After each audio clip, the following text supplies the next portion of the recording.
Hi, it's Caroline and welcome back to my channel. It's finally 2025 and I've sort of been thinking of doing a little bit of rebrand on the types of content that I post online, and I'm starting first with this YouTube channel. So far I've been posting things that I've just been editing based on what I like to watch, so like knitting videos, nail videos and makeup tutorials. And I realized that one of the types of videos I've missed watching from YouTube are longer form tutorial content that is maybe more technique based compared to what I see on TikTok and what I see on Instagram that are shorter result based kinds of videos. So for today I'll be trying out this new format and I'll be doing a Mocha Mousse inspired makeup look. So Mocha Mousse is Pantone's colour of the year, and to be honest, it's kind of disappointing. I think when I first saw it, like taupey brown, ingenious, something new, you know. But I'm just trying to make sense of why Pantone chose, Mocha Mousse for the colour of the year. But I think it'd be fun to take that colour and turn it into something a bit more inspiring maybe, and something more interesting to look at. So firstly, I'll be starting off with my base. I'll be using the Sahur unfiltered complexion pens, and these are one of my favourite concealers and base products to use. Mostly because I'm lucky enough that my complexion is kind of even other than some redness around my nose, and I don't really like the feeling of foundation on me most days, so I tend to go with just using concealer all over my face. So I'll be going in first with the light peach corrector shade, using it mostly to brighten my under eyes, and I'm just applying it on the areas that have a bit of darkness, and I'm using the green corrector on the areas with a little bit more redness, so mostly around my nose and my chin and some blemishes that I currently have, like this annoying one on my nose. And I'll be using my fingers to blend everything out. I like that this formula is really creamy and sort of lightweight depending on how much you put on. So it blends out really easily with either like a brush, sponge or my fingers. And so far in 2025, I think I'm gonna be making a couple of changes, especially in my career, because if you didn't know, I've been mostly doing science-based jobs ever since I graduated from studying chemistry in school. Also because I went into school thinking that, if I study chemistry, I could do like a cosmetic chemistry job. But in Singapore, it's kind of difficult to find a place that does formulations and makeup R&D. There are a lot more marketing and sales related jobs in cosmetic companies here in Singapore. And next I'm going in my concealer shade, which is W8, and I'm going in around the areas that I put the corrector on and on areas that need a little bit of coverage. And to blend everything out, I'm going in with a fluffy eyeshadow brush, and I've been really into using eyeshadow brushes to blend my concealer out because this formula really blends out so quickly and so seamlessly with using fluffy brushes. And of course, I use tapping motions when I want a little bit more coverage on areas that have more to cover.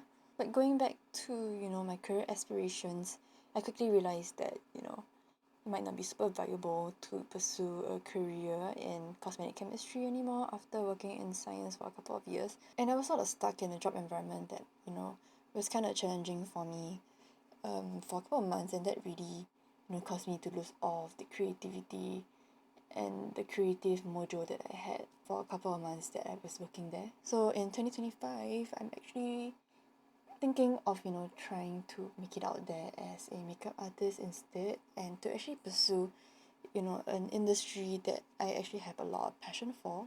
So 2025 will be a big year of changes for me, and I'm trying to take it in stride and go step by step so everything doesn't get too overwhelming, because when I first left my previous job, it was really challenging for me because I had so many things I wanted to do, but I didn't know how to get started. And I think as time went on and the more I talked to people or my peers, I think things have started to get a little bit clearer over time. So I'm done with my base. I like to really focus on the center of my face because I think the perimeters of my face tend to be pretty clear, and I'm going to cover it with like more colour products later, like contour, bronzer for example. So I tend to focus just on this area. And because I'm going to do a matte eye look today, I want my skin to be equally matte, so I'm going in with my Cezanne pressed powder. And I've just been a fan of using pressed powders in general because of how convenient they are. I can just tap my sponge in and press everything on my face, and I find that, it sort of sets my makeup really well, and I don't have to deal with the mess of the loose powder. And I don't really do my makeup in a really conventional way. I always do my base first, and depending on the type of makeup look I'm going for, I either do my blush first, my contour first, but most of the time I will do my eyes after my base. And I'll be using the Makeup by Mario Master Matte Neutral Palette. It's a cooler tone version of the matte eyeshadow palettes that he has, and surprisingly I used it a lot over 2024 ever since I got it. So I'll be going in with the double-ended brush by Makeup by Mario, and I'm using the flat shader side. I'm going in with this light matte beigey shade, and I'll be using that shade all over my brow bone because I find that having a matte brow bone really helps with blending out the crease. And second of all, it evens out the colour on my brow bone. I'm also going in with this light shade to do some highlighting just on my brow bone itself. Next, I'll be going in with this taupey pinkish shade, which is sort of similar to the Mocha Mousse colour. And I'll be using it on the inner corners and outer corners of my eyes.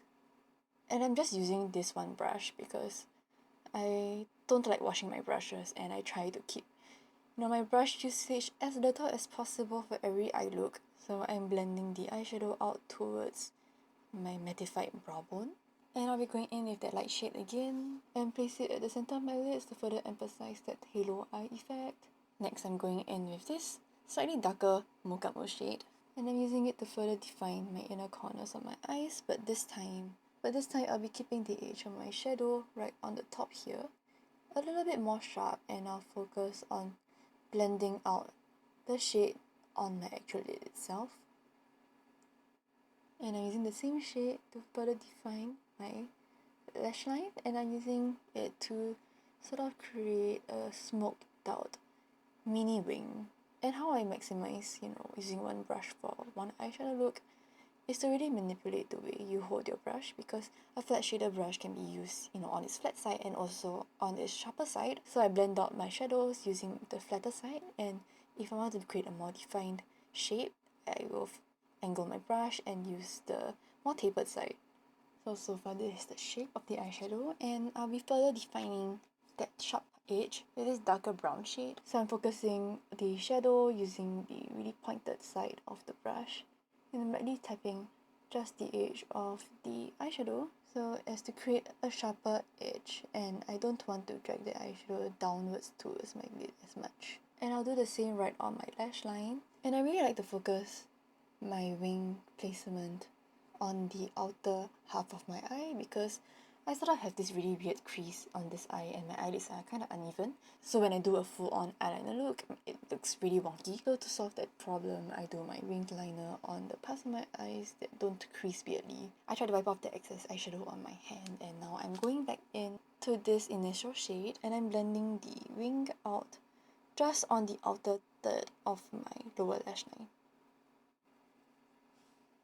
So of course you can stop here. It's a pretty interesting take on a smoky eye with a wing, but one way to make this look a little bit more editorial and a little bit more interesting is to play with eyeliner shapes. So I'll be using the same brush, but this time I'm using the pointed, smaller pencil end of it. So a brush like this is really great for pinpoint shadow work and great for pinpoint blending. And taking the black shade in this palette, I'm going to deepen up the inner corner here, and I'm bringing the shadow in my inner corner as well. And next, I'm using this round shape of the brush to my advantage, and I'm using the brush to press some eyeshadow. Yeah, and it's already giving me a little bit more interest because a lot of people do their inner corner liner either just on the waterline or with a sharp wing. So just by rounding out the point on the inner corner, we're already giving the look a little something different. And now that the shape is established, I'm gonna blend the shadow upwards so that it gives a more seamless transition. And when doing more symmetrical work, it's really important to keep referring to your other eye and making sure that things are aligned. And it's okay if things aren't 100% aligned because, it's makeup, you can always change the shape, even if you mess up. So this is how the inner corners are looking like, and I want to mirror that on the outer part of my wing. So using the same black eyeshadow, I'm first tracing out my lash line, again stamping out that rounded tip. And just as a personal preference and like a point of symmetry, I like to keep the winged liner in a straight line. And now using the tip of the brush to connect the winged part to this rounded dot here. And I'm using the other eyeshadows that I used to deepen out my halo eye to blend the black into the lid. And again, when it comes to symmetry work, it's really important to constantly keep an eye on where the shadows or the eyeliner is being placed on the other eye. So once I'm happy with the placement, that is when I fully commit to it. And again, it's perfect normal to just keep adjusting the shapes of both eyes until you're happy with the result. So now that my eyeshadow is done, I want to connect the outer and inner corners together, so I'll be tight lining. So I'll just be using the Milk Makeup Gel Liner in the shade Outer Space. And I'm just gonna tight line, so I'll be able to connect the inner corner shadow with the eyeshadow in the outer corner. And I'm using the same brush to smoke out the lower lash line. And to add another point of interest, or my excuse to add another blobby shape to the eye look, so I'm just gonna do one right here. So this is what the eye look looks like. And now I'm just gonna touch up that bright pop of colour, or the lack of colour I guess, in the middle of my lid because of all the blending that I've done so far. Just to make that colour really pop again. And I'm gonna put more on my brow bone, just because I like to have a little bit of drama, you know. And now I'm just gonna do a final blend to make sure that everything looks good.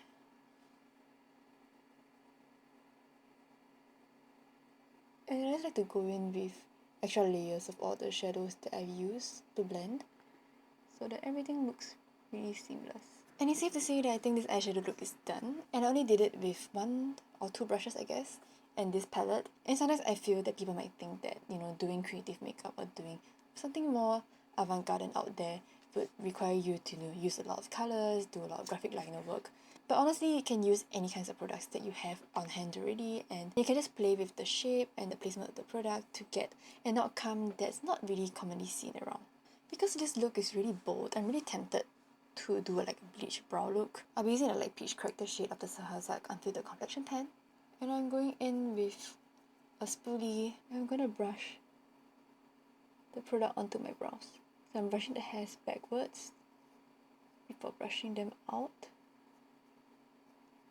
And I'm trying not to get the product on my skin itself, I'm just using it on the brow hairs. So now I'm just going in with my concealer shade, and I'm doing the same thing.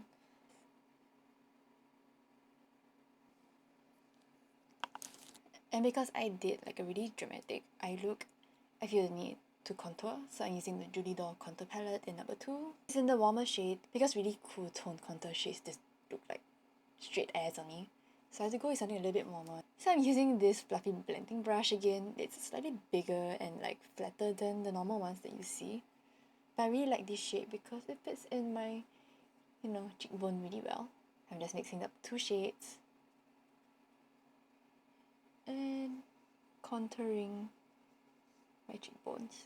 And I just like to do it in like really small strokes upwards towards my cheekbone instead of downwards. But because my cheekbones don't naturally go in too much to my face, I just limit it to where my cheekbone naturally forms and slightly bring it out. But I don't want to bring it out all the way to my mouth because it will just look like a line. And then also putting some contour here, because I sort of want that sunken in skull-like look. And then I'm connecting the contour. And because I already have like a natural shadow on my face due to that little bit of cheekbone that I have, you know, just go in. I find that going in with powdered products is enough, but feel free to of course go in with, you know, cream products, do whatever kind of contouring that, you know, you prefer and will suit your face. I'm then taking this lighter shade and I'm contouring this part of my nose. But I don't want to bring the colour too close to my eye look because I want this area to be intentionally brighter. And this brush is really great because, again, the flatter side is for blending, the tapered side is more for chiseling, and the fluffiness really helps with the blending and making sure that everything looks soft and natural. And then I'm gonna contour my forehead just a little bit because I got a big forehead. But my point of contouring isn't really to drastically change my face shape, because how much more chiseled can like a more round face shape be? I'm not trying to like, make my face look completely different. But I just want to build some contrast between the majority of my face, which can look a little bit one note because I only use one concealer. And I think for this look, I'll be going in with a more nude kind of shade. I'll be using the Clinique Cheekpop in Nude Pop, and when I first got this shade, I thought it was going to be too fair for me. But strangely enough, it pulls kind of orange on me. So I'll be using this to warm up my face because I'm a warm-toned olive, and cool tones can make me look a little bit ill. So I'll be using this shade as a base before going in with something darker. And next I'll be using the Half Magic Chick Fluff in Brownie. It looks kind of dark on the pan, but it really shears out really nicely. And it's a creamy formula, so I just tap some product on my finger and I use it to place the colour where I want it to. And I'm going really lightly on my skin so that I'm blending at the same time as I'm applying the colour on my cheek. For now, I won't be going in too hard on the blush because I want to do my lips first before, doing a final top up of the blush, because the lip can really determine how much colour really shows on your skin. I know I'm sort of jumping all over the place, but now I'm gonna curl my lashes and do my mascara. And it's really important to clean your eyelash curler between every curl because I like to do a lot of different looks with different colours and different shimmers, and they tend to stick onto this part of the eyelash curler and it's really annoying. And especially if I spend all that time doing like a matte look and I get shimmer on it, I'm gonna lose it. So clean your eyelash curler before you curl your lashes every time. And I do use some isopropyl alcohol to clean it with some tissue, and that really gets all the shimmers and all the grime off the eyelash curler before I use it. And because my lashes are really straight and they don't hold a curl by their own, I really have to take my time to curl my lashes and make sure that everything looks really good before I set everything in place with my mascara. And I only do one side at a time because I don't want my other eyelash to droop while I'm curling my lashes. Then I'm going in my favourite mascara. Is the Judydoll Iron Strong Mascara. And it's the one with the metal wand, and I like it a lot because it holds my curl really, really well. On the drier side in terms of formulas, and I can't do really wet formulas because they tend to weigh down my lashes. So this really helps to keep my lashes in place, especially after I spend so much time curling them. And the really thin one does help me get to the root of my lashes. And it's always really nice to see how different my lashes look with just this mascara. And I like to tilt my head back when I apply my mascara so that I don't get mascara on my eyelids. And I'm only applying mascara on my top lashes because there's sort of no point in, putting mascara on my lower lashes. And lastly for my lips, I'm going in with the One Size Beauty lip liner in Rent Dew. And I'm lining the perimeter of my lips. Not doing it too sharp because I sort of want, a really feathered out but structured lip. I sort of want to imitate the look of my eyelids on my lips. So I'm going in with a black lip liner. I'm going into the inner corners of my lips to add some depth.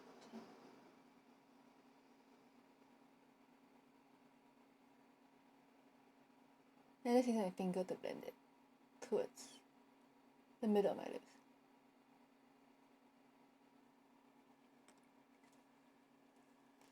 And now I'm going in with this Kosas lipstick in Vegas.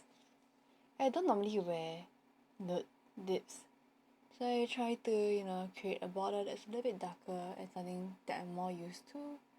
And I'm using this colour mostly to be highlighting shade, as with like this shade on my lid. And then I'm dabbing the lipstick on the entirety of my lips. And lastly, for highlighter, I'll just be using the same light shade in this Makeup by Mario palette because I want to keep my overall face matte other than my lips. So I'm just placing that shadow in the places where I normally would put my highlighter at. So this is my completed Mocha Mousse makeup look. I tried to do something a little bit more fun and interesting compared to the reference picture that I had. I really love a good halo eye placement, and I'm really happy that I decided to replicate it on my lips. So I do hope that you enjoyed this kind of longer form, chatty kind of makeup videos, and if you do this makeup look, just tag me on Instagram. I'm really active on there and I would love to see your recreations. If not, I would also love to see your rendition of a Mocha Mousse makeup look and how you'd go about doing it. And also let me know your opinions on whether Pantone is still relevant, because Mocha Mousse, but that's my opinion, okay? I just like colourful, bright colours better. So hope you enjoyed and I'll see you in my next video.